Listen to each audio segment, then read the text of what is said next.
Hey everybody, welcome to We Run on Reruns. I'm Amanda and I'm here with my brother Eric. What's up everybody? We are here at the end of season 7 with the final 2 episodes, a two-parter. The one with Monica and Chandler's wedding, part 1 and part 2, as we wrap up our season 7 of Friends. It's been a journey. It has been. In all honesty, it's been a weird one. Because we're now 12 podcasts in. This is the 12th podcast we've done of season 7. And between you, me, and the people, only one episode has caught a 9 rating or higher. And it was you with the holiday armadillo. Yes. I could not resist pushing that one into the 9s. It just was such a classic moment for me for Friends. I don't blame you. I get it though. This season, it's had a lot of memorable moments for sure, but overall, as far as the tension goes, the stakes, it's just felt a little bit, it hasn't had some of those breakthrough hilarious moments that I feel push a lot of the episodes into the 9s for a lot of the big fans, or maybe some more casual viewers too. I think a lot of it is early on, no one was buying into Tag and Rachel, and throughout, it's the drama that we had with Monica and Chandler before is no longer. It's just them getting ready for a wedding. And so season 7 just kind of has this lackluster vibe to it. There's no real moment. They almost kind of painted themselves into a corner here of, we have to end with the wedding. So let's get to the wedding and then we can restart all the chaos again. Because then they'll be married and we can do stuff with that and all the other, we can put the focus back on the other single people. I don't know. Yeah.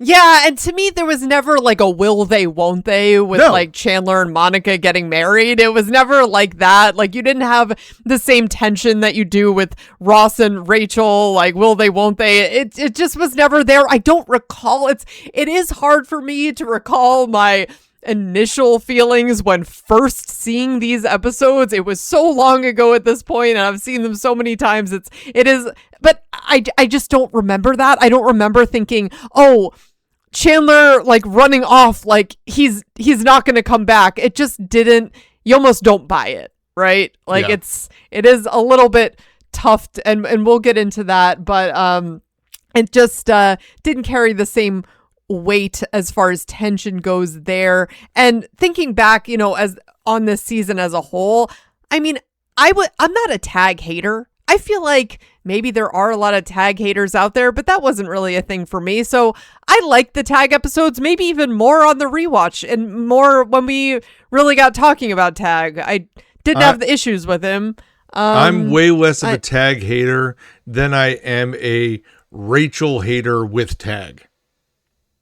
Well, yeah, it didn't really always make a whole lot of sense. I didn't like Rachel, right? No, yeah. I don't like her with him, and that's the problem. Yeah, that's a good point. Yeah, you're right. It did not bring out the best in Rachel being with Tag. So there is that. But yeah, I'm excited to talk about these last 2 episodes of the season. Eric, I cannot believe that we're already at the end of season 7, though. Crazy. That leaves 3 seasons left. What are we going to do? We better figure out something. I mean, we'll just keep talking about Friends, I feel like, no matter what, some capacity. We could talk about Friends forever, but still. Yeah, but just as a reminder of where we left things off, last week, we had the gang trying to help Monica and Chandler write their vows by recalling the history of their relationship. We also saw Rachel driving the Porsche with Ross. One of the funnier moments for me for those last 2. Monica and Chandler also went to Vegas to reconnect with Helena Handbasket. And Joey was dabbling in women's underwear and what it would be like to wear them. So there was that as well. we had some discussions around masculinity last episode. If you haven't listened to it, please check it out. And also, if you haven't rated us yet on any of the platforms where we are available, we would love it if you did. We would love it if you threw us some 5-star ratings. That just allows us to get found by other people like you out there, love Friends, or maybe you love Stranger Things, or maybe you just listening to two elder millennials chat about shows that we love from the past. So if you do, it's like a knife right to the heart. Elder millennial. Let's come up. We need a better term. We need Eric, a better you're about term. to become even more elder, aren't you? You know what? Well, yeah. You're embracing it, right? I am embracing it. I am embracing it. You know, Well, again, thank you for those of you who tune in to Spotify or Apple Podcasts or our Patreon account at We Run on Reruns. We really appreciate all of the support that we've seen there so far. So, with that, let's jump in here, and we are going to break these into the 2 episodes as we typically do. We'll have part 1 that we talk about first and part 2, and we'll try our best to keep them separated. But yes. Instead of necessarily going in a storyline order, most of this is just about the wedding. And so we'll try to go a little bit maybe more chronological today, where we're going to talk about the 3 kind of components, which are the rehearsal dinner, the fallout after the rehearsal dinner, both with Chandler and with the girls in the bathroom, and also Joey out of nowhere has got a movie role. So all of these things kind of are going to get put into play. And I think we'll start with Ross and Chandler on the couch at Central Perk. Amanda, what are your thoughts on that? Oh, I love this. It is very classic Ross. You know, he's trying to really put on a front here saying, we're not friends right now. If you ever hurt my little sister or cause her any type of unhappiness, I will hunt you down and kick your ass. And everyone's reaction to this, Chandler's here, and then the girls later at the rehearsal when he, brings us up again. It's appropriate. They all just are laughing in his face. And brutal. I mean, brutal. I get it, but like, listen, Chandler, you're not so great that you can't like shake off a Ross attack. I'm just saying. But that being said, I do really like Chandler's comeback when after Ross has laid all this out, he comes back with, so are we friends again? Ross is like, yeah, we're friends. He's like, okay, you will not believe what Monica's older brother just told me. I love that. And that just makes Ross super mad. And that's kind of, I think we get the credits at that moment right there. Yeah, I think so. Yeah. Which is awesome. We then are kind of pushed inside the house where we do find out about Joey's movie role inside Monica and Chandler's apartment. But we also are, most importantly, left with this scene where Monica is talking to Chandler about how he hasn't freaked out yet. And she's kind of surprised about that. And Chandler's saying, you know what? I kind of am too. Like admitting to the idea that he's surprised that he hasn't freaked out, only for there to be a call on the answering machine, which he listens to, and here's Monica, who's already changed the outgoing message to say, leave a message for the Bings. The Bings. And he can't handle that statement. Does not like the sound of the Bings. Brings back all sorts of more turkey, Mr. Chandler, for him. So, yeah, I mean, I appreciate, again, it doesn't make sense. Like, Chandler always has had commitment issues, but we feel like we've moved so far past that at this point that this doesn't feel real. So it's like, while I get it and it's funny, kind of, it's also kind of like, okay, I guess we had to do one last freak out. And listen, here it is. But I will say 2 things. One, no. I don't think we had to do one last freak out. We've spent all season showcasing how if anyone's freaking out, it's Monica, and Chandler is the one that's got the steady hand holding the whole thing together, right? Yeah. He's the one that's got this moving in the right direction. And yet, here we are, a single answering machine message is going to like throw him off. I just don't believe it. Secondly, I really dislike this on a rewatch when we find out in the future that Monica doesn't even take Chandler's last name. And so they are never the Bings. They were never the Bings. Why did she say that? I mean, I guess just to have it was just to create this moment. That's literally all it was. I mean, maybe even if it wasn't official, though, I do understand, like, people just going by a last name. You know what I mean? Even if it's maybe not legally the way, like, you might still introduce yourself as with your husband's last name. I don't know if that's how someone wants to have an answering machine message. Also, Eric, did outbound answering machine messages always play aloud like that? When I heard it, I was trying to think back, like, growing up, did we hear, like, Dad's voice if someone left? I mean, maybe for the most part, we just picked up the phone. Like, we probably didn't really screen calls so much back then. I think if you came home from being out and there were messages on the machine and you hit the button, you didn't hear the outgoing message. But I think if someone was calling and you didn't pick it up, you heard the outbound message playing, it kind of gave you an extra couple seconds to grab the phone if you wanted to. And kind of pick up.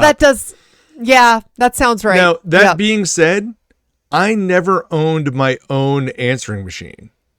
By the time we got to that point, I just had a voicemail, which I still never checked. I'm trying to remember.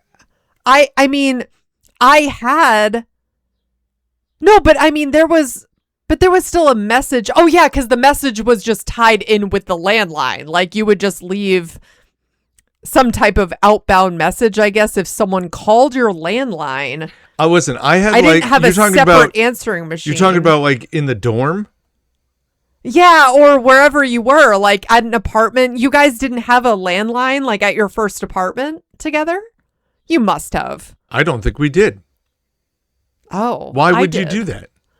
Well, there was a period of time, not to get totally sidetracked here, guys, but there was a period of time where I remember that you could actually save money on your cable package if you also had a phone line. Like, they were literally trying to like convince people to still have landlines for some reason. I don't know. We definitely had a phone line, but we never actually connected anything to it, just for exactly your purpose, right? What you're talking about. Okay. But I think when we were in our first apartment, we just had cell phones. And that was that. Yeah, and then when we bought our house, we never even thought about putting in a home phone. At one point, it was like, oh, we need a landline. And it's like, well, but why? And so we didn't. And so that's that. You know, and everything just kind of went to cell phones at that point. I had landline phones, but I don't think I ever received a call on them. Or if someone did call it, I don't think I ever picked it up. Like, I would have had a landline phone in my dorm when I was in college. I don't think I had an answering machine on it. There was a message, but it wasn't like a separate answering machine. No. Yeah, I don't even know that. But there was a way for people to leave you messages. I guarantee it. That, like, if you didn't pick up, there was a way for someone to leave you a message. No? And Eric, apparently you have a stack of messages that you never got back to, which sounds about right. Do. I 100% would have just stacks on stacks of messages. I'm the worst. I am the worst. You need like an assistant or something. I'm really bad at text messaging. I'm really bad at all of it. Like, you got to call me direct and get me to pick up. Otherwise, it's not going to be heard. That being said, we move from the Bings to the rehearsal dinner. And at this rehearsal dinner, there is just straight chaos going on. And it starts with the arrival of Chandler's mom, which then the Gellers come over and Jack stumbles right over himself. This is very Jack Geller. I mean, he is just the guy that has no filter. None. Wow. I mean, this is definitely, even of its time, very inappropriate. Like, it was just very cringy. Yes. There's no way around this. And what is it? He says something like, I didn't even have a chance to act like I'm okay with it. He did say that. Well, because he asks her, he asks her, he's like, so are you his mother or his father? And then it's Lord. Like, oh my God. Nope. And it's just one of those things where, again, like there's this 30-second between that and then Chandler's dad showing up and comments being made back and forth about whose dress is better or worse and the reasons why they have the dresses. And it's just, it's of its time. Let's just put it that way. And I feel like not only is it of its time, but also I would say just for a wedding, having like very awkward family interactions is all part of it. It's like not seeing people that maybe you haven't seen in a while and always having like that member of the family who just like says whatever they want to say. And it's like, oh, here we are. Yep. I think he means well, but yes, let's explain away Jack Geller. Hilarious, but yikes. Listen, Jack was but he was in rare form in this one, I felt. Oh, yeah. I felt like his character was amplified times 50 for not just the rehearsal dinner, but even the scene that we're going to talk about later afterwards. He was just on another level. I think when you have that person in your life that has no filter, as they get older, it doesn't get better. No. It gets just worse. So, I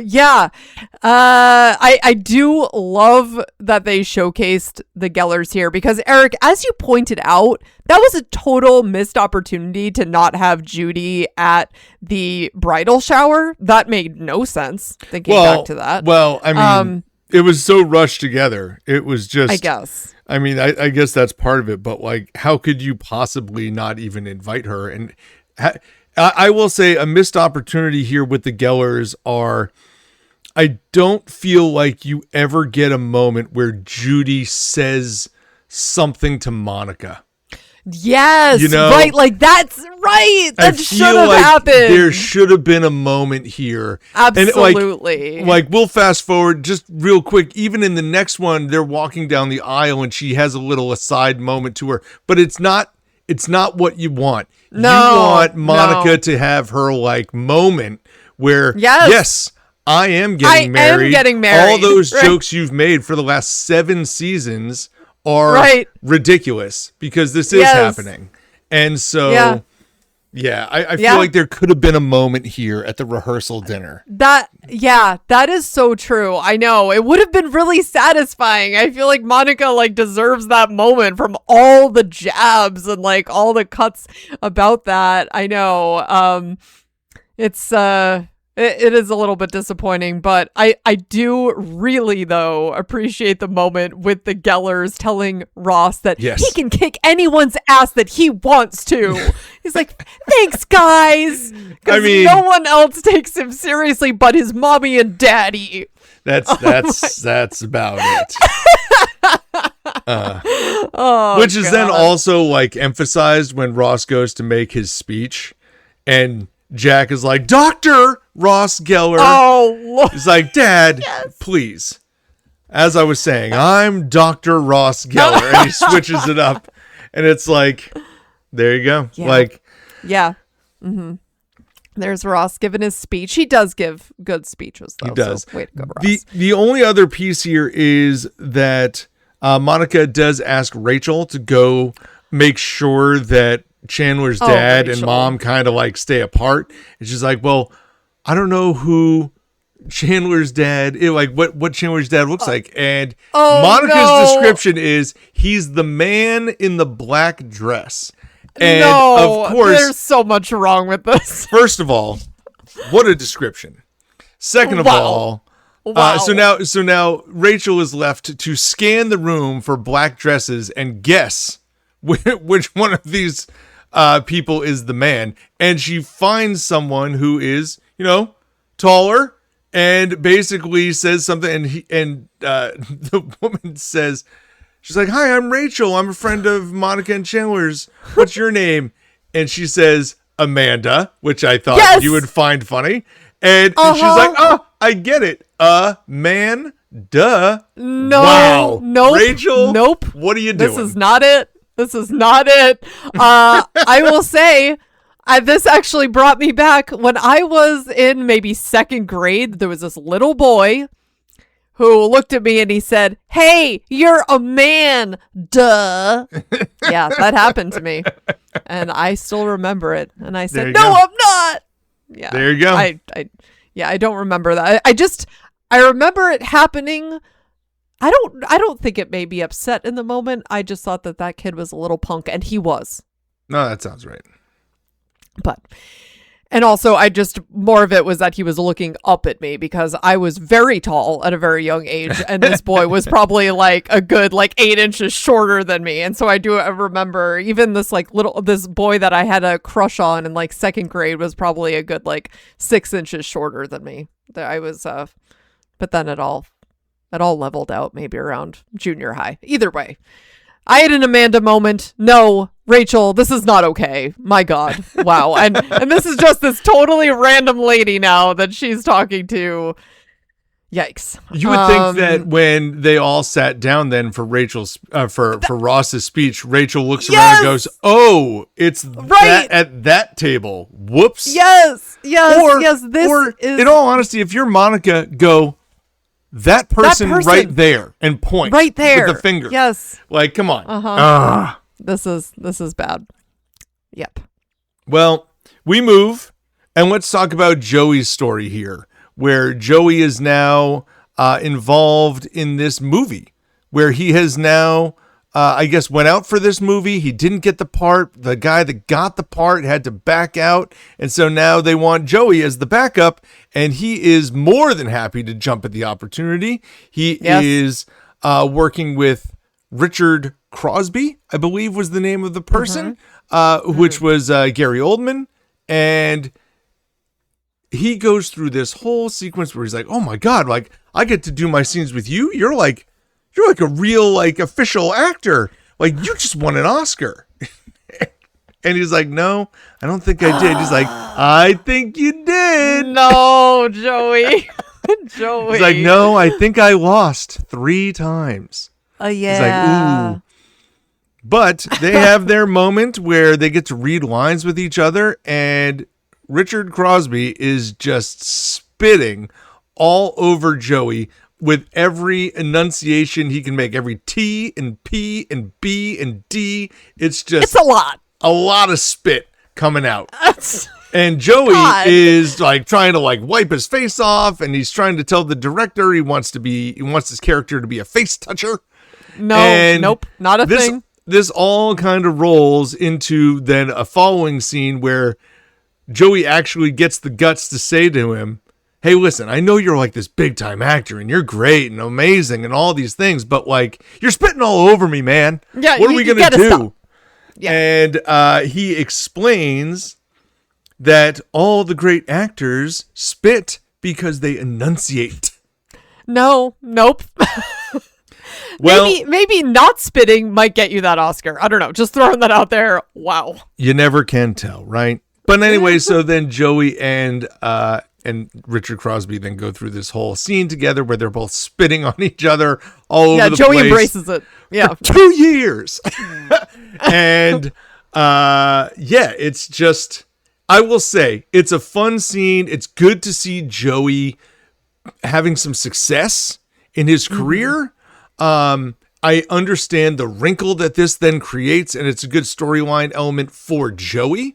I also think what a random time to do this. Yes, right. I mean, wouldn't Joey want to be part of some of these other moments and hanging? I don't know. It is a little random. I do understand the complications that it creates in the second episode, and that's nice. Right. But the first episode just kind of feels random.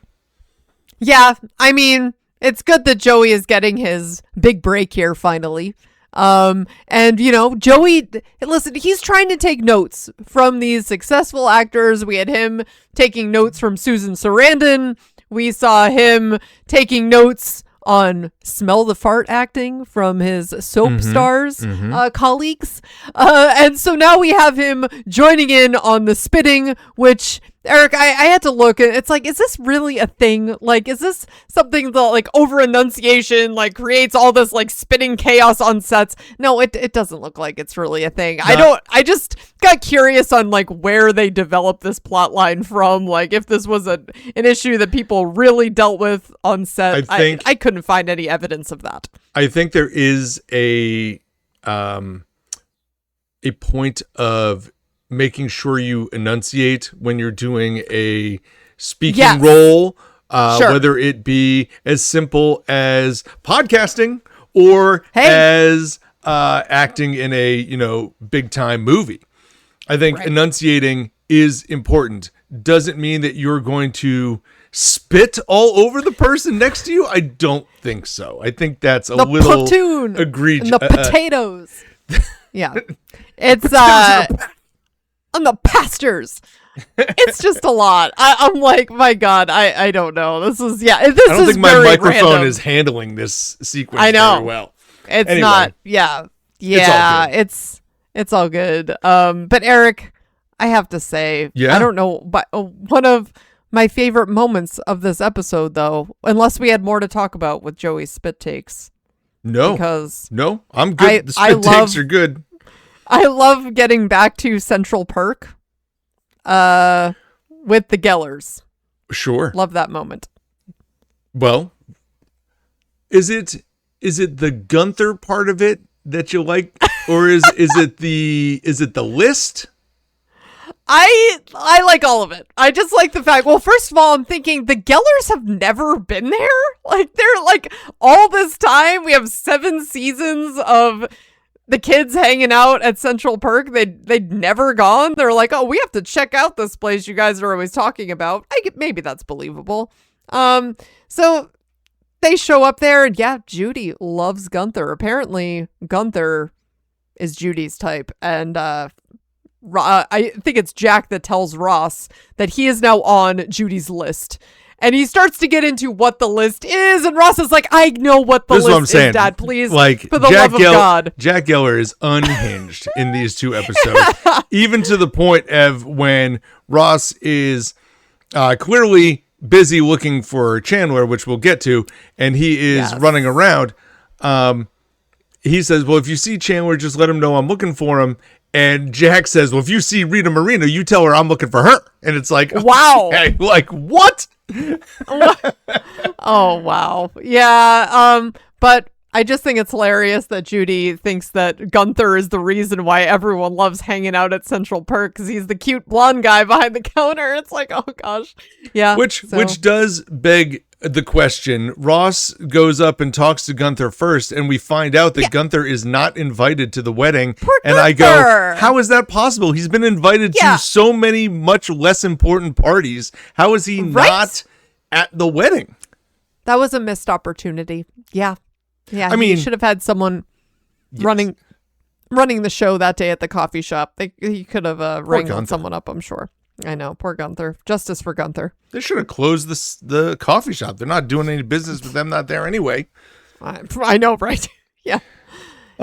So let's go back in time just a moment here to Ross finding the note from Chandler, where he sees that Chandler has left a note in the apartment that says, tell Monica I'm sorry. And he goes across to the girls, and he finds Rachel and Phoebe in a funny exchange where he actually is handing Rachel the note, and Phoebe looks at it and she says, tell him yourself, or tell her yourself. Yes.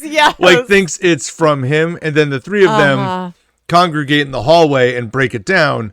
I do genuinely enjoy Phoebe's reaction. Like, oh, well, maybe he's changed his name. Tell Monica I'm sorry. I'm sorry now. Maybe sorry's in the other room right now. Let's go get him. Yeah, he wasn't. Okay. Rachel does come with the logic of being like, listen, I think Ross is actually right here. It's very clear. We need to find him. It's pretty clear. This is horrible. This is horrible. Not only does he like take off, which, okay, need some time for yourself. Okay. But you leave a note just saying, I'm sorry. This is terrible. This is not realistic. Not cool. Based on this. I mean, it's realistic. Like, these things happen. Okay. Well, this does not from happen. Chandler. But from Chandler, from everything that we've seen of him, all his character development this season, to go to leaving, first of all, and then leaving via note seems crazy. Yeah, I don't like it. Don't like this from Chandler. But it happened. Listen, I understand if you're one of the people out there that are going to sit here and say, listen, Chandler had to have that freak out moment before the wedding. Right. Yeah, but then why did you develop him as the one who was holding it all together for all the episodes up until then? Like, you spent all this time showcasing how he was so, like, on board with being part of a relationship that then at the last minute to, like, flip the script seems a little chaotic to me. Yeah, I feel like I think your idea to have more of the tension around maybe bringing in more dialogue with Monica and her mom and creating a little bit more chaos around there might have made more sense. I don't know. It didn't really make more sense or had like more chaos with Chandler and his family, like create other tension other than Chandler almost deciding to leave. It just feels there weird. were a lot of other avenues to build tension. I'm glad they didn't create tension between Monica and Judy. I would have loved to have had Monica have the payoff of Judy coming and like apologizing for a lot of what she's done over the last 7 seasons. Right. But I wouldn't want Monica to be the one dealing with tension. Like, I want things to go well for Monica on her wedding day. Yeah. However, I do think you could have done something with Chandler's parents. And you could have built in tension with Chandler and his parents and trying to keep them in the same room. And that would have been way more interesting. Also, you get more out of the guest stars to build in that sort of tension instead of, him just bolting. Yeah. Yeah, I mean, I guess that all but that does play well into then the pregnancy scare at the end, and like it all kind of ties together. All right, maybe these writers know maybe something about what they're doing here. Well, all right, I guess. But I like our ideas. I do too. And with that, we do end this episode with Rachel and Phoebe in the bathroom of Monica and Chandler's apartment, where Rachel is having a freak out moment where she's now trying to figure out, like, oh my God, like, what are we going to do? Like, she can't find out. Like, she can't start getting ready because of all this. And like, she remembers like how she walked out on a wedding and doesn't want Monica to experience any of these things. And so she's trying to do this. So Phoebe pulls her into the bathroom and they just kind of like refocus themselves for a second. And this is when Phoebe is, Rachel's asking for a tissue. So Phoebe starts pulling them out of the trash can because apparently Monica doesn't have a tissue box. That seems outrageous. I find this hard to believe. Right. For Monica. Right. And then at the same time, we then go through all of this only for Phoebe to then find a pregnancy test in the trash can in the bathroom and say, well, she won't totally be alone, I guess. Right. Yeah. And I always look for cues from Rachel in this scene where I'm like, does Rachel's face, like, does she give any hints, like, even to the viewer that it's her? Not at this moment. No, it's not until really. The very end of the second episode here. She does a good job of of looking like surprised but not saying anything, and that surprised look could easily be misconstrued, or not misconstrued, but taken as both, oh my god, Monica's pregnant, and oh my god, Phoebe just found my pregnancy test. Both of which plays the same. Exactly. And I did have a moment where I was like, well, why would Phoebe assume that it's Monica's? And it's like, oh yeah, well, Rachel does not live here anymore. So no, she doesn't. Yeah. But I mean, not that they don't all use each other's homes like their own. So maybe that would also, like, I don't know. Part of me was thinking, if I was Phoebe, would I have just looked at her and been like, is this Monica's, or like, what's happening here? Like, I don't know. She might have been a little bit more curious, or just maybe pose the question to Rachel, but it makes sense that she would assume it was Monica's at this point, I suppose. I think so. Yeah. Anything else you want to like tie into this first episode? I'm ready to roll into what happens in the second one. Can't believe we are about to talk about the finale of season 7.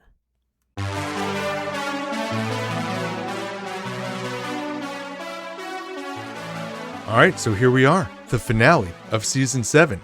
And we are looking at the one with Monica and Chandler's wedding, part 2. Again, everything in this stems around the wedding. So we're going to try to keep it similar to the way we just did the last episode, where we're going to talk about kind of 5 different components here. We're going to talk about the finding of Chandler. We're going to talk about Rachel doing her best delay of Monica scenario. We're going to have Joey and his escape from the movie set.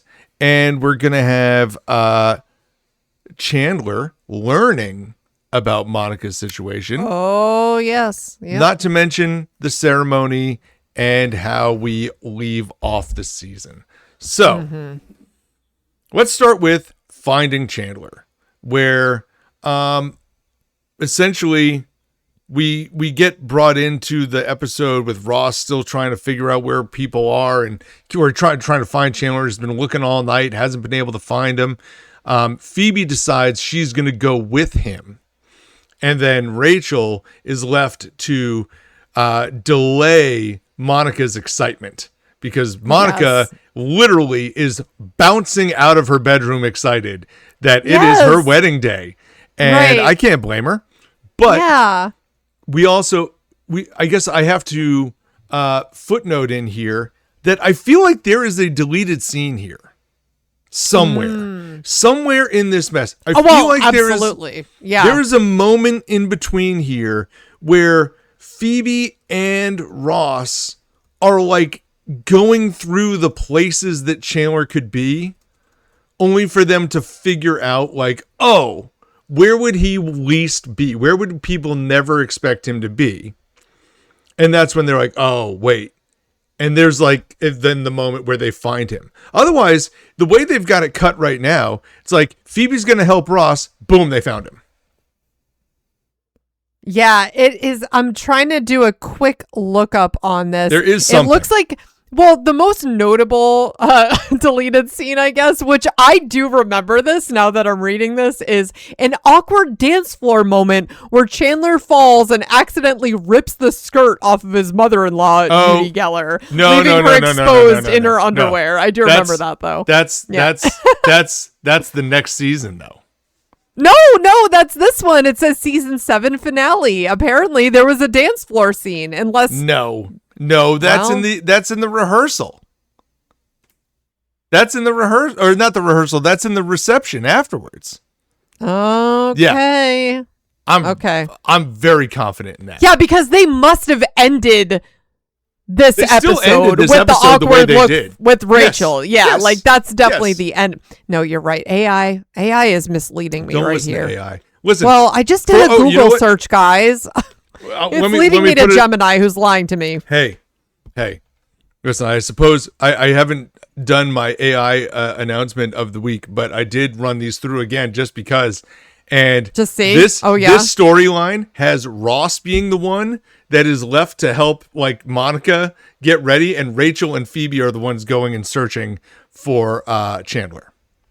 Oh. So it's got the character, it's got the right story, but the characters are all flipped around.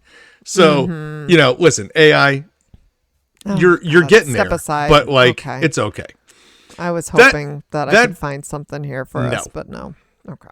That being said, there's definitely a scene somewhere in here that gets deleted where they are trying to figure out where he is. I forget. Yeah, because it's like, how did they jump to, just knowing that he was at his office? There was more there. It was like Phoebe left with Ross, and then they just showed up at his office. Yeah. And it was immediate.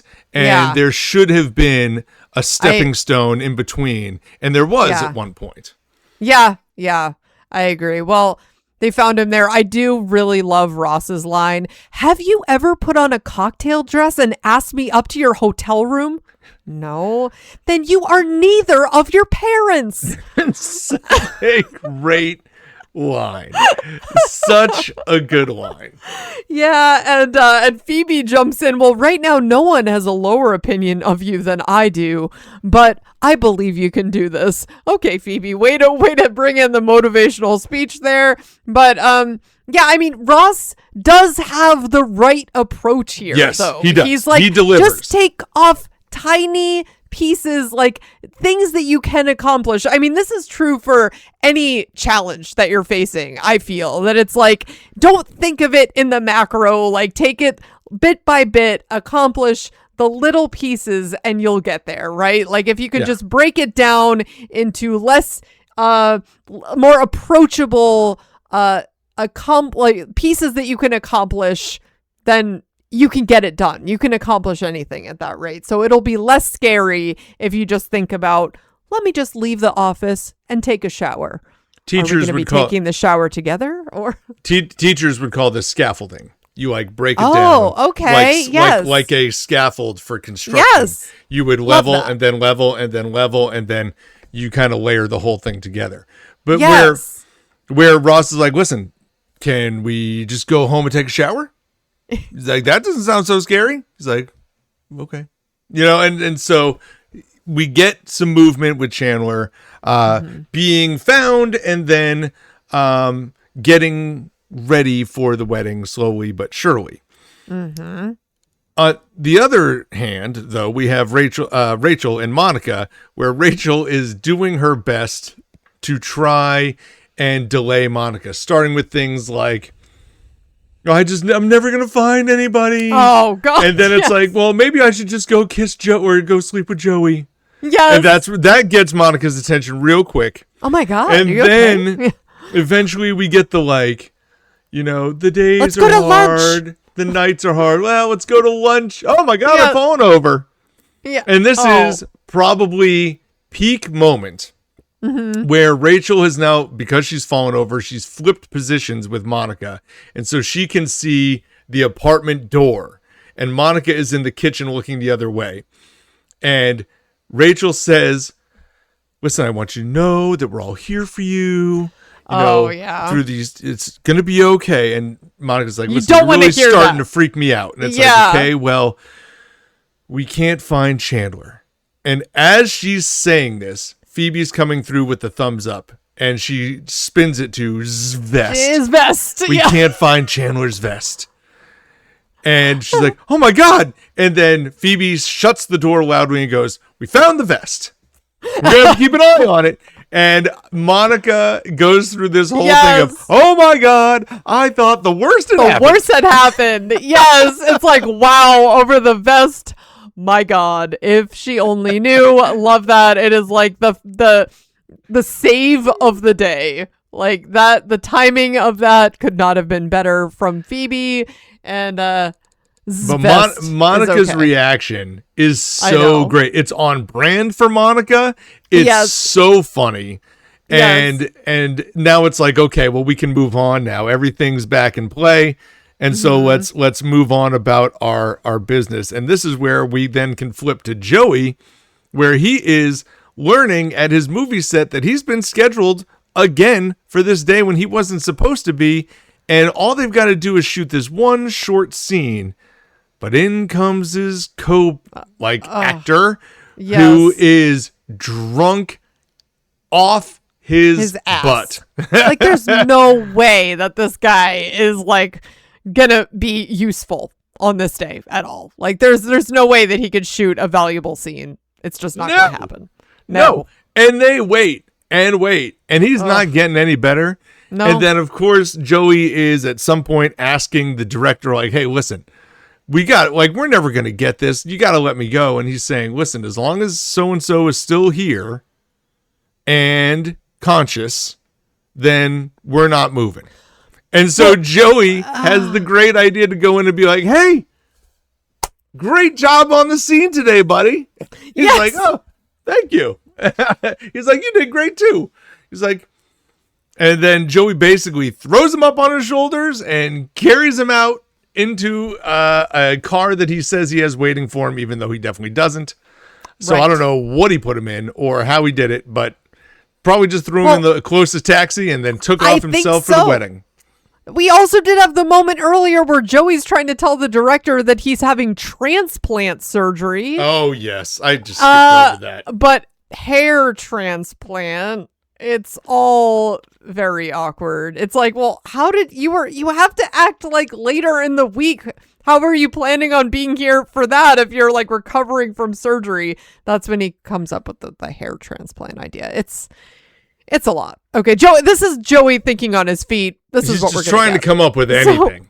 Yeah, but when the wedding doesn't work, he goes to surgery, and when the surgery doesn't work, it's like, listen, here's the deal, and so he just basically drags him out and says, "Let's go, we're leaving." Yeah, fair enough. And one thing I didn't mention from our last episode was that Rachel was once again failing at her maid of honor duties. I mean, not only had we seen her like come through with any type of shower, but now we find out that Monica is asking like, oh, thanks for getting my grandma in the cab on their way home. And Rachel's kind of like, oh, I did not do that. Like, that's sure, no problem. And they did find grandma when they were looking for Chandler. Yeah.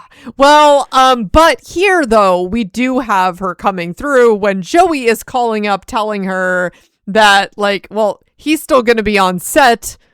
And Rachel's like, well, we just need to find a new officiant then. Like, you're no longer useful for us. You're gone. I'm going to be now working on this. So I do appreciate that Rachel just gets to work right away and finds this Greek Orthodox priest, which also adds a comedic moment here. But yeah, it's like, Rachel, finally, you're stepping up.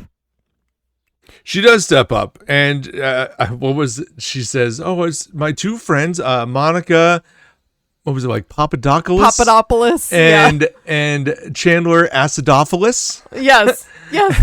She's just coming up with random names, which of course is nice when they get to the front.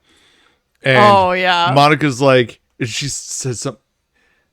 He's Greek Orthodox, as are you. I love that from Rachel. She just like steps in. Yes. Yeah. I also like the moment with Chandler communicating with the priest where the priest asks Chandler, are you Chandler? And Chandler goes to the priest, are you Joey? Well, let's before we get to the ceremony, we have this moment where Chandler is now dressed. Oh, right. He's on his tux. See, you put on a tux. How hard is that to put on a tux? And then Chandler's like, okay, well, what's the next step? You get married. And he's just breathing heavy, like looking at, like pulling at his tie and trying to get some breath. And Ross is like, listen, it's going to be real easy. No problem at all. And so Chandler wants to go outside and just get some fresh air. And so Ross lets him go for some crazy reason. But of course, Chandler jumps into the hallway to smoke a cigarette. And he's like, oh, fresh air. And this is when he hears Rachel and Phoebe coming around the corner. So he just jumps into a closet because he doesn't want to be smoking in front of Ross. So he just jumps into the next closet. And he hears Rachel and Phoebe discuss how Monica is pregnant. And he pops his head out and you go, oh, here he goes. He's on the lam again. Like he's off. Yeah. Mm-hmm. And suddenly they can't find him. Yeah. But how they roll this out, Eric, I was thinking about this and it's like Phoebe is saying to Rachel, don't tell the officiant, like this new Greek Orthodox priest or whoever they find, that Monica is pregnant because they might frown on that. And I'm thinking, in what world would Rachel have brought up that detail to any officiant? There was no reason to bring that up at that moment other than to make sure Chandler knew. Which, yes. I will say this, of all the things that Chandler has been getting dodgy about and worried about, like, this to me is the thing that he would be most worried about. And he is not.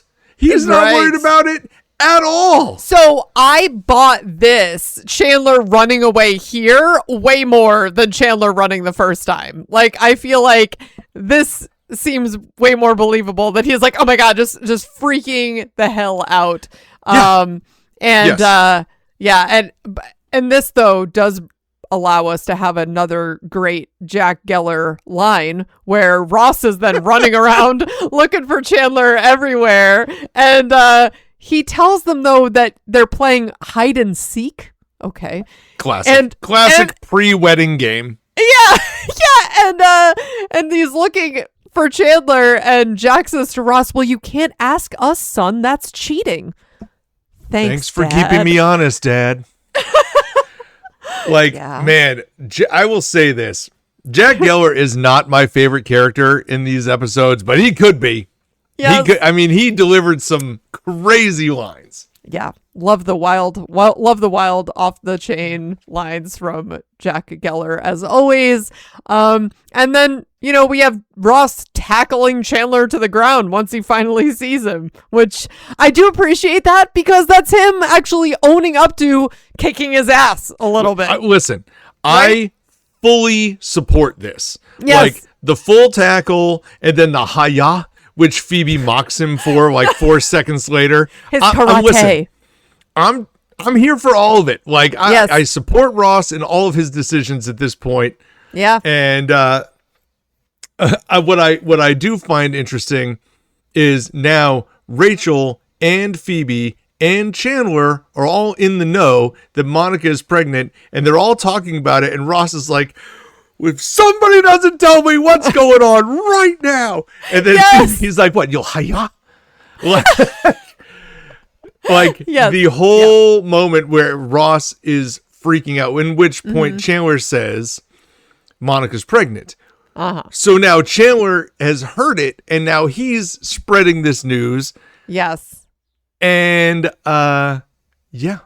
Rachel's just sitting by and watching it all go by. Which is very, okay. I mean, obviously, they assume that, they've had... I don't know. I feel like before he has this conversation with Monica, he's already telling Ross. But I guess in this moment, he felt like he had to because they're all talking about it. It's a lot. And also, Eric, that led me to feel like my mind started moving ahead after this episode into the first episode of the next season. I'm thinking, did Ross never question, so why did they think Monica was pregnant? And I don't think who is pregnant? Why was there a pregnancy? What? Listen. Did he never consider that? I don't know. If you're going to tell me, oh, by the way, the bride is pregnant, it just we just found out that she's pregnant, that's not shocking. Right. Why would Ross think otherwise? No, but when he finds out that it's not true... Well, we'll have to get to that one. Then why isn't he questioning, well, why did you guys, why was this even thought to be a thing? Keep that in your memory bank for when we start season 8. All right. Because I know how it breaks down, and I know you were trying to figure out... Is there a valid explanation? Does this I think so. Get explained away? I don't feel like it does. Well, you know what? Oh God! When we get something to think about, if you want more of this, make sure you're listening when we start season 8 next week. I think it's a plot hole. It's a plot hole. Well, we'll find out. Okay. That being said, we now at this juncture are really moving to the ceremony. Well, okay, and I have another comment here about maybe before. Ross. Well, no, it's during the ceremony. Oh. So we have this moment where these are Ross, the entrances? Yes. And Ross has this comment because he's walking down the aisle with, it's Rachel and Phoebe, right? He's walking them down the aisle and he's saying, wow, I've never walked down the aisle knowing it can't end in divorce. And this is a lie because he walked Susan down the aisle at her wedding. So, Carol. I'm sorry. I was going to say, I always correction, do that. Oh my point gosh, of order. sorry. He walked Carol down the aisle. Carol down the aisle. And I'm like, did you think that same thing when you were watching this? Okay. Yeah, like that's a mistake. Now, that being said, we are now at the end of season 7. The one with the lesbian wedding, where is that at? Maybe season 4? Is it no way is it season 4? This is me searching. Let's see. I found it. It's season 2 in the middle. Oh my God, that's season 2? Yeah. Wow. Wow. Well, but it's so early on. Like they're wrapping. They like at this point. Remember, he is. He is kinda. Let's see. Where is this at? He's just found out. This is like just after Ross finding out that Rachel liked him. That's true, because I remember even thinking in the moment, like, wow, like Carol got married again, like pretty fast after like she and Ross split. That's what I'm saying. It was it was not 4 seasons. It was the second season. Anyway. Yeah. But so it's been over 5 seasons since that moment. So I think a lot of people would probably forget, but not you, not me. Nope.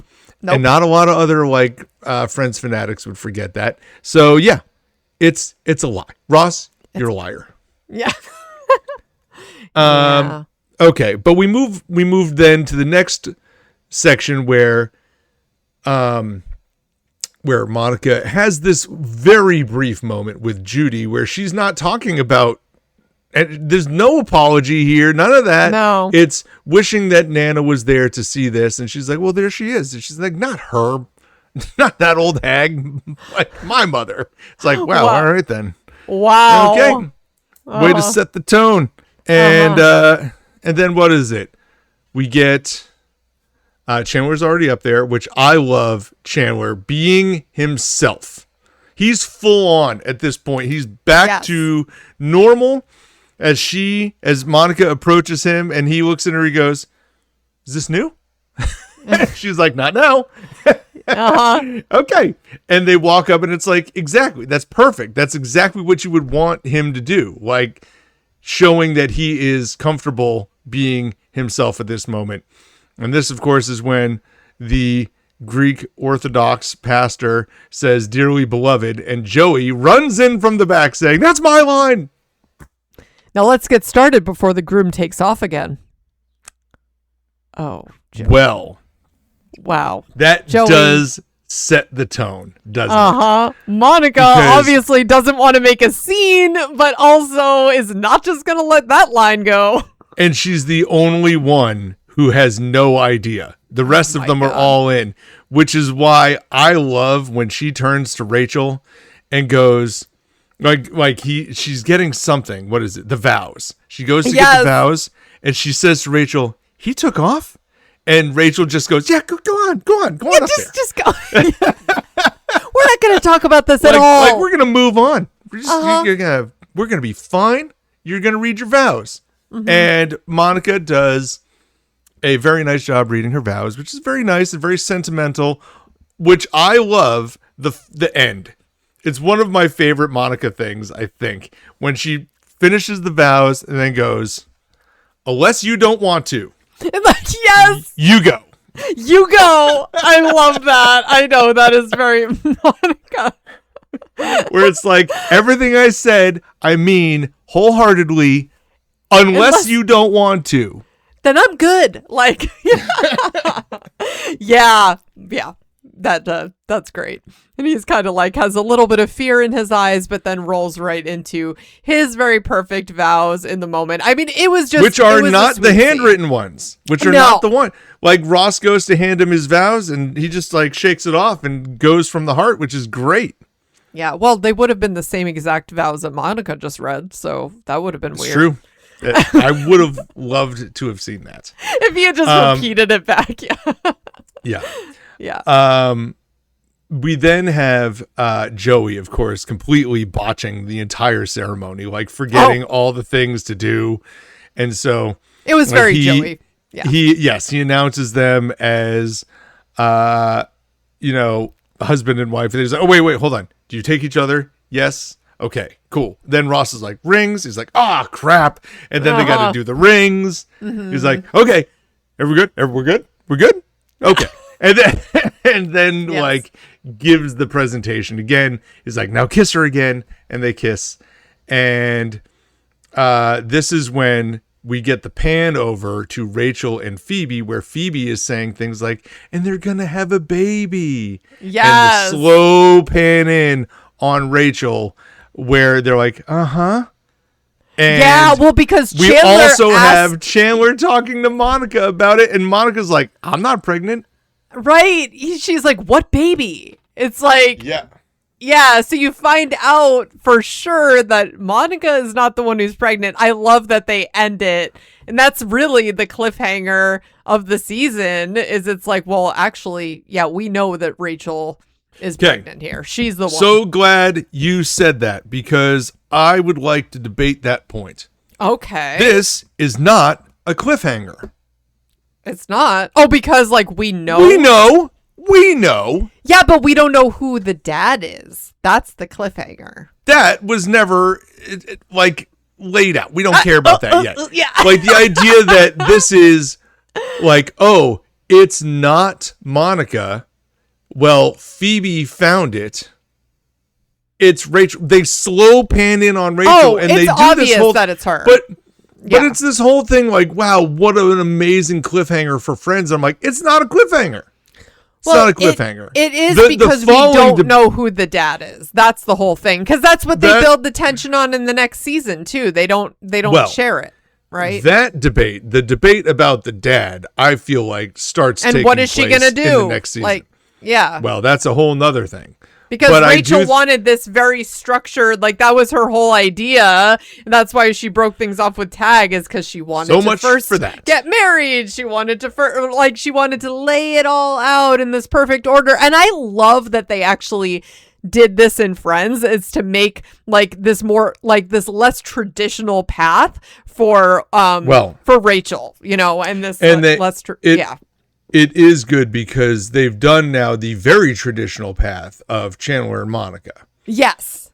Like this, almost to the extent where season 7 was not very exciting because it was a straight and narrow, like this is the road. This is the path that you're supposed to take, blah, blah, blah. And aside from a runaway here at the end, there was not a misstep throughout the whole thing, including the pregnancy beforehand, which you thought but wasn't. Yeah. And so now we're left with this whole like cliffhanger. And I would say, I mean, I know a lot of people will put this among the top Friends like cliffhangers if you want to. Oh, really? I'm not going to put it there. I agree with you. No. I genuinely don't have that same feel. I think it makes me want to watch season 8, episode 1 real quick. Yes. I'm like, oh yeah, let's get to the next part here. Yes. But like they solved this cliffhanger in about 4 seconds. Yeah. I mean, if I go back in time, I was far more intrigued by the beach where Ross walked into a door and you didn't know what door he was going into. Absolutely. Or even just Rachel arriving at the airport and like, that she's about to see Ross and, oh my goodness, what was her name coming off of the plane from China? Julie. Julie. Thank you. Julie. Just spit on your neck. Fantastic. That's right. So yeah, it's, Yeah, there were 100% probably like, I wouldn't even, I agree with you that I would not consider this a true cliffhanger. You really have to dig for that logic, meaning like who's the dad. That's really not all I'm saying. Like yeah. I feel like a cliffhanger is, now I understand. Sometimes I get into the wording of all these things and it means something to me, but this cliffhanger is less of a cliffhanger because the question is who's pregnant, and we know the answer. Yeah, we know. They don't. We know the answer. Yeah, yeah. There is no question as to who this is. So with that, then there are follow-up questions that we all want to ask, and that can be part of the cliffhanger. But the idea that it's Rachel is not a question. I almost wonder, like, would it have made it more interesting, or if they even toyed around with the idea of like us wondering, is it Rachel or is it Phoebe? You know, and leaving it kind of like open-ended. Phoebe. She found it. Well, no, I mean, if they had both found it, act surprised, it's obviously someone's, you know what I mean? Because Rachel acted surprised too, and she wasn't playing, you didn't know as a viewer until that very moment that it was Rachel. So they could have both act surprised, and then the camera's looking at, no, that wouldn't have worked. Okay. I mean, Phoebe finds the test. Yeah. And that you're saying she would not say, oh my God, Monica's pregnant. She would just be like, wow, whose is this? Well, but it could still possibly be hers. Like, that's not possible. Yeah. Okay. Yeah. All right, guys. I mean, the only way to do that would be to completely rewrite it where Monica finds it. Yeah. And then it's like, well, whose is this? Or like but then that changes everything that happened with Chandler and the baby, and like everything that happens, it becomes a whole new rewrite if you do it that way and leave it as a who's having the baby. Is it Phoebe or Rachel? Or they walk into the bathroom and they both see the pregnancy test like at the same time, right? Like they see like a box or something with it like laying on top. I don't know, like something a bit more obvious. I like the way it went down. Yeah. I just think it's not really the cliffhanger that people want to give it credit for being, I don't think. Is there a lot of talk of that on the interwebs of people feeling I think people just feel like every season finale is a cliffhanger. Okay, fair. You know, and that's not true. It's just not. Like season 2 is the worst one by a mile, where like Janice appears at the end. Okay, yeah. Because that was not a cliffhanger at all. Like Janice, but what you got was, Janice and Chandler are now going to be together to start the season. Oh my God. Yes. Yes. All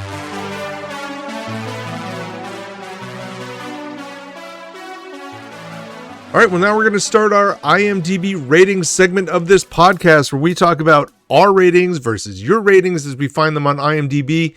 And we're going to talk about our favorite and least favorite characters of this set of episodes. Amanda, last time we did this, you just jumped right into the ratings and disregarded all of our standard policies. I'll try to stay within. Let's try to stay to the script. Not that we have one. Yeah, but clearly. Do you want to go favorite or least favorite first? Okay. I'm struggling with this a little bit with the favorite because I mean, I could go with the number of people. But to be honest, it's funny that you mentioned what you did earlier in our chatter because I'm going to go with Jack Geller. I'm just going to say it. Crazy. I thought he had so many funny, outlandish, like inappropriate, but just off the rails lines that I found him hilarious. I felt like he pulled both of these episodes together. Love having the Gellers as part of this. So I went with Jack. I'm going to say like close runner up. I loved both Phoebe and Ross. Like those, I guess, two runners up. Phoebe, great moments. Ross, hilarious as always, like running around looking for Chandler. I think maybe because both Phoebe and Ross were running around looking for Chandler, just loved what they brought to the table. Also, Phoebe was kind of in both sequences between with Rachel and Monica as well. So yeah, she was hilarious as well. But yeah, I had to go with Jack. How about you, Eric? Who did you go with your favorite? I'm actually gonna go with Monica. Okay, Here's the thing. Monica did not really have a lot of heavy lifting in these episodes, right? Other characters had more to do. But I think Monica was exactly what I wanted Monica to be. Yeah, I like these that. episodes. Yeah. She was spot on. She like the lines that were supposed to be funny were really funny. Yes. Her like the idea that Chandler's coming in with the jokes as she's getting to the end of the aisle and she's like turning them around and correcting the whole thing. And then she's got to play on the fly with the wedding vows and all this, learning all this new information. The reaction to the vest. Yes. The vest reaction was so good. Now, don't get me wrong. Rachel, Phoebe, Ross, they were all great. Everyone was great in these. They were all great. They all bounced around and did their thing, searching for Chandler or trying to fix Monica, and they were all very good. Everybody was good in this episode. Joey's stuff. I could have gone with Joey. Joey's stuff was fine too, and I really liked Joey at the end, especially messing up the performance, or not the performance, but the the ceremony, but then getting it right at the end. That's true. It's like he really had his highlight in that final moment of the last episode, because up until then, him doing the spit acting, I mean, it is funny, but I liked when he was more engaged with the group, for sure. I'll listen. I'll go from here then, since we're talking about it. I have Joey as my least favorite. Yeah. Which I'm noticing gives me Monica and Joey back to back. And it's, you know what? It's fair to Joey. Joey's been carrying the whole crew this whole season. He can take a step back and let everybody else carry him for a moment. Well, but I really do. I don't like, Monica is always the one that seems to fall through the cracks for me. And so I want to give her credit when I find her scenes funniest. And this was that moment for me. You have Jack as your favorite. Who's your least favorite? Well, I hate to do this to him on his wedding day, but I have Chandler as my least favorite. I loved his vows in the end, but he wasn't as funny to me as the other characters. And I definitely do struggle for sure with just the idea of him running off on his wedding day. Especially about just hearing that they're going to be the Bings, even though they're never actually the Bings, as you point out. I don't hate this, by the way. It was either Joey or Chandler for me. And to me, I feel like Chandler just had more moments. Even I don't love the storyline of him running away, but I thought moments throughout were still funny. Joey being completely removed made it too easy to pick Joey. Yeah. So it is what it is. Okay. Now, this is where I feel like it gets real interesting. Yeah. Ratings. How do you want to rate these? And oh boy. Yeah. I'm looking back. My highest rating to date in season 7 is an 8.7. Mm-hmm. Yours is a 9.1. The fans is also an 8.7. Yep. I will give you mine here first. Okay. I think I'm going to go with the first one. I think the first one, part 1, I'm going to give an 8.7. And then part 2, I'm going to give an 8.8. Put that in the wrong column. Do I like that? 8.8. Does that feel right? A little bit better. The second one. Okay. Yeah. Yeah, you know what? We're going to go up a little bit. 8.9.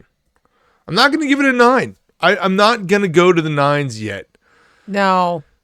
It's not, and I mean, the Rachel like cliffhanger moment that's not a cliffhanger. I mean, that's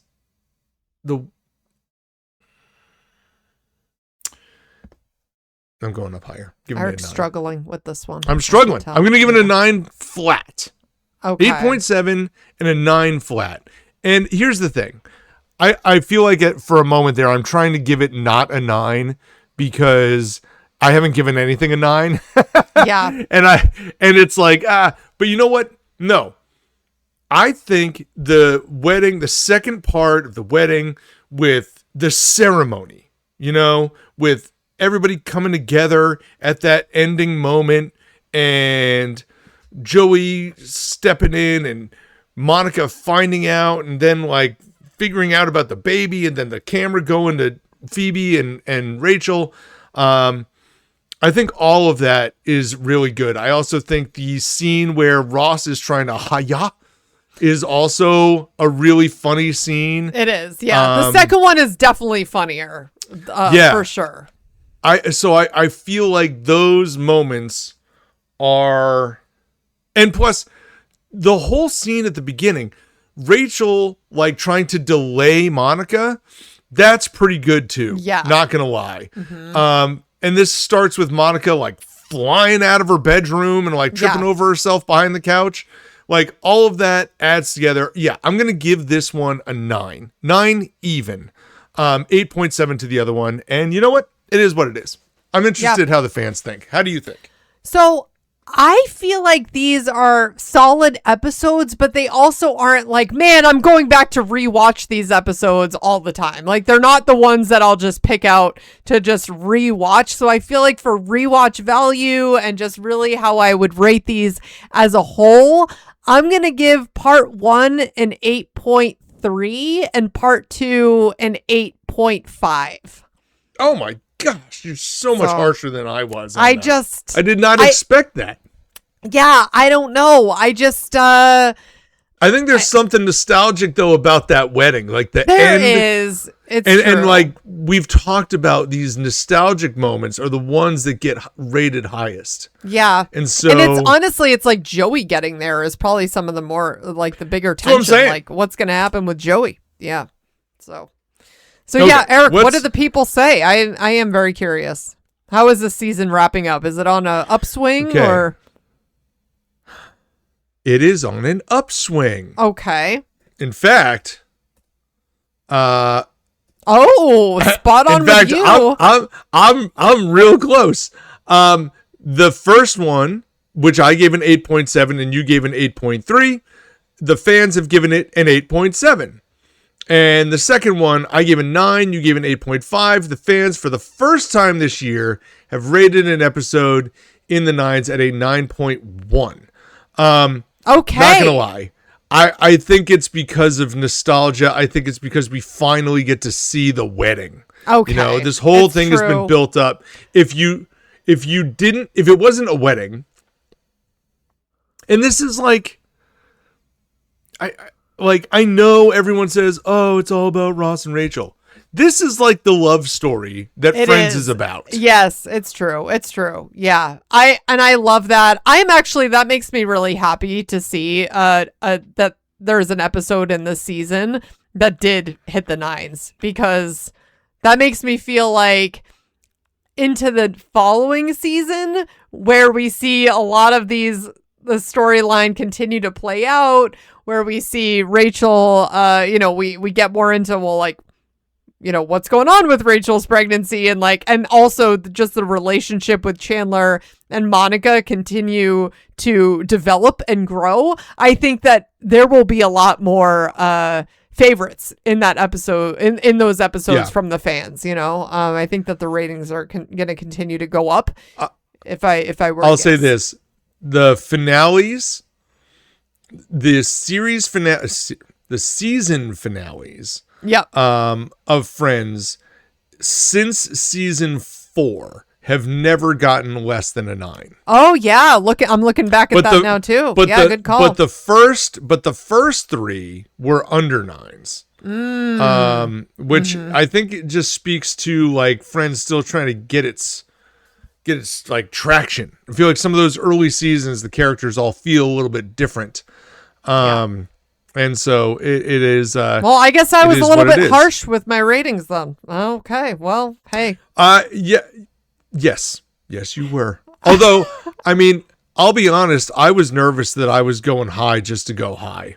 Like, I feel like I try to give these nostalgic episodes, the ones that I feel nostalgic about, like some higher ratings. Although I will say, I have to go back when we just look. Yeah, okay. Like the wedding, I gave a 9, right? Part 2 wedding gave a 9. To me, the pinnacle moment is the proposal. Oh, right. Absolutely. And that I gave a 9.5 to. And I was like, yes. Oh, 100%. What did I give that episode? You gave it an 8.9 because you're a curmudgeon. Yes. Well, and I love that episode too. I know. I guess I don't know. I was leaving my 9s for the big laughs. That definitely was an awesome episode for sure, though. And I'd just think of Joey. Like the record to show that you have rated the one with the holiday armadillo higher than the proposal part 2. That's great. Hey, that's me in a nutshell. Hey, these are your ratings, right? Hey, yep. Okay. Standing by them. There you go. And that's going to put a wrap on season 7. Oh, man. All right. Looking forward to the next season. Season 8, people. Here we come.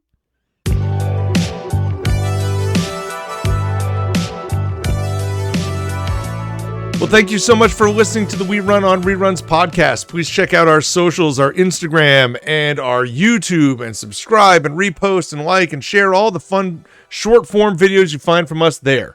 Also, we really appreciate the support we're seeing in our podcast. So if you could put 5 stars on Spotify or on Apple Podcasts, or if you want to follow us on our Patreon at We Run on Reruns, we really appreciate it. Thank you guys so much for all the support that we have seen so far. And so as we enter season 8 for Amanda, this is Eric. Enjoy watching season 8, episodes 1 and 2. That's the one after I do, and the one with the red sweater for next week. Happy rerunning, everybody. See ya, pals. Bye, guys.